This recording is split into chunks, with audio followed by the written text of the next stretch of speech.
Hey guys, I'm here, let's get technical. Now, as you can see from the title of this video, this is going to be all about Santa Claus.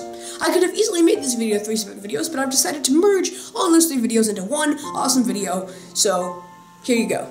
Anyways, let's start. Oh, don't you just love those days when you have magic sneezes? Anyways, here's a table of contents. So you can either click the separate sections in the video so you can jump right toward that section, or you can just wait a second and watch the whole video, which is totally fine too. So, table of contents on a YouTube video. Interactivity. Ding! I still have my mic plugged in. I have I have my camera mic, so.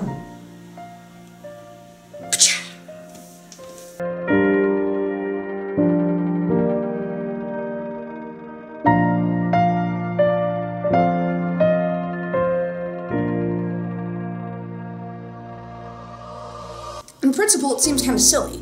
Every year, on December 24th, children leave out cookies and milk to lure a red and white loving magic fat man into their house. America! So how did Santa begin? Well, Santa originates from 2 people, Saint Nicholas from the Netherlands and Father Christmas from England. So let's start at the very beginning. Both of these people originate in Northern Europe, where the winter weather is just In my notes it says, "Me spit with tongue." I should make better notes. Anyways, the most time of the year is the winter solstice, which happened this year on the 21st. The winter solstice in Northern Europe gives a few light hours per day, if any at all. These sunless people created magical characters to visit them and lighten the mood with gifts and celebrations. Let's start with our first Santa, Saint Nick from the Netherlands. Saint Nick is thin and perhaps a bit serious, but he still brings gifts to good boys and girls in early December. Saint Nick dresses like a Catholic bishop, wearing red and white and carrying a golden staff. He rides on a horse named Amerigo, for whom Dutch children leave out carrots for.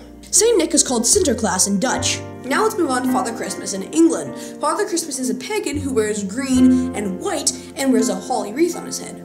The big man is traditionally less concerned with kids and gifts and more concerned with food, wine, and celebration.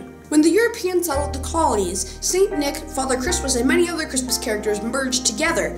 This can explain why our American Santa Claus has so many different names. Santa Claus is the Americanization of Sinterklaas, but he's also known as Saint Nick, Father Christmas, and Kris Kringle, which is from Germany. You can see all these characters merging into one by reading old stories. For example, in the 1823 poem, The Night Before Christmas, Santa goes down the chimney and fills stockings with toys. But the Santa in this book isn't the Santa we know today. The Santa in this book is small and elvish. He drives a miniature sleigh with 8 tiny reindeer.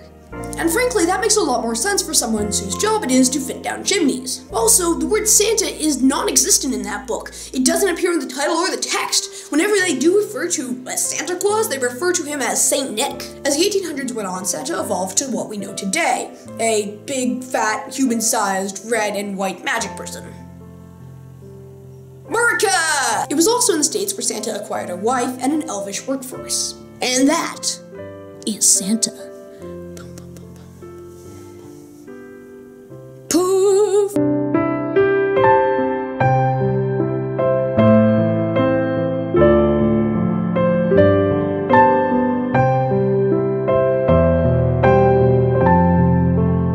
This, not surprisingly, is among much debate between countries. In the 1800s, Santa's home was in the North Pole.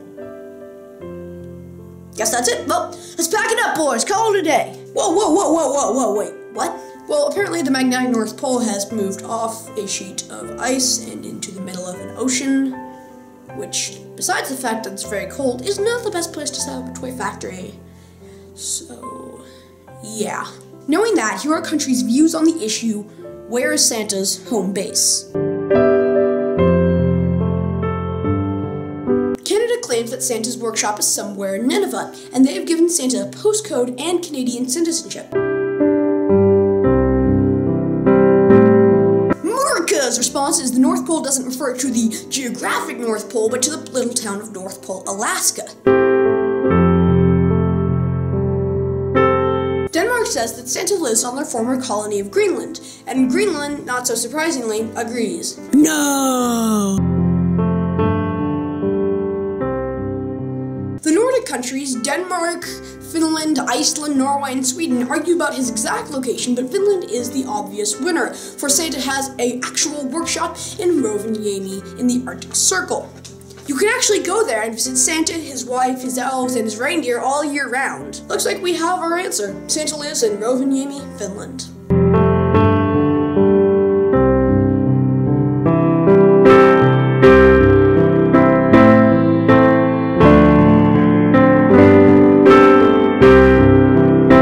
Hey, sorry to interrupt the video, but it looks like you just won the most complex YouTube video name. I mean, come on, scientific analysis of Santa's legitimacy. Come on, seriously. Essentially, there are two things we have doubts about with Santa: reindeer and travel. Let's start with the more cuddly of the two, reindeer. As we know, Santa's sleigh is pulled by reindeer, the most famous of which is Rudolph. Now the dude from Technicality? Yeah, I was just about to get through this video without you being in it. Well, too bad. Is Rudolph a boy or a girl? Interesting point. In the 1964 movie Rudolph the Red-Nosed Reindeer, Billy Mae Richards, a female, voiced the part of Rudolph.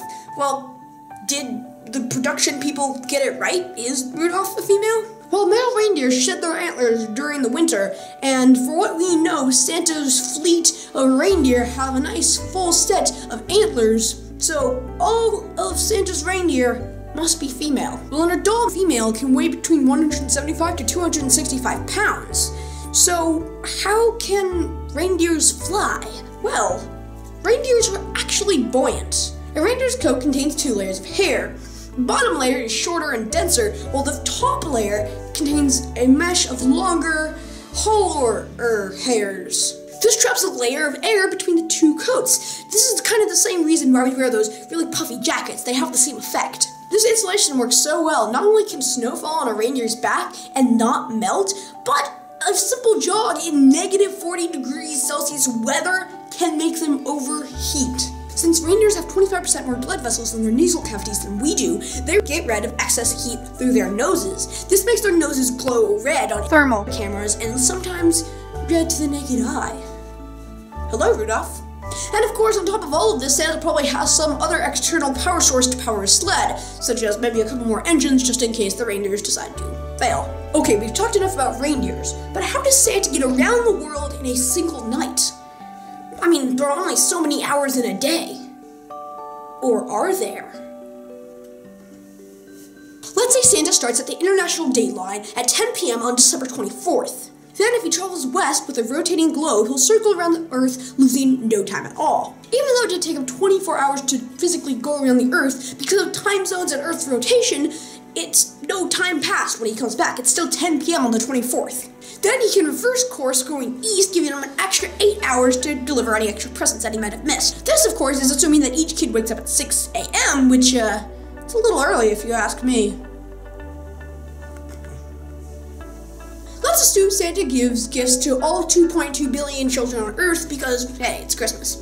At an average of 2.3 children per household, that makes 944 million stops. Whoa, whoa, whoa! How can you have 3/10 of a child in a house? Moving on. So how far does Santa have to travel? Well, there's 24.6 million square miles of habitable land on Earth. So 24.6 million divided by 944 million is 0.026 square miles. So what does 0.026 have to do with anything? Well, that's the amount of square miles per household.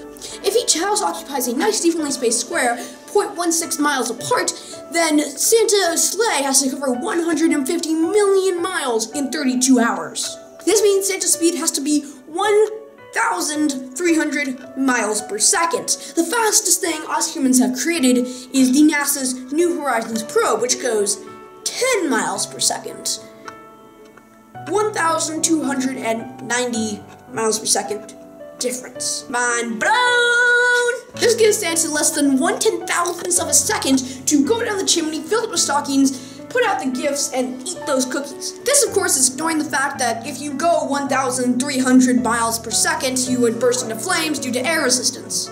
Not to mention, the force from starting and stopping that much would be deadly. The force would be equivalent to the thrust of 1.5 million rocket ships. So that would not really be good. Now, a lot of you are probably chiming in and saying, but what about the gift bag? Well, let's assume that every child gets a £2 gift. That's 4.5 billion pounds of gifts in Santa's bag. The world's largest cargo plane, the Antonov 225, can carry up to 550,000 pounds. That means we need a fleet of 8,000 of them to deliver Christmas. Not only would this be horrible for the environment, but also I think we noticed them on Christmas Eve.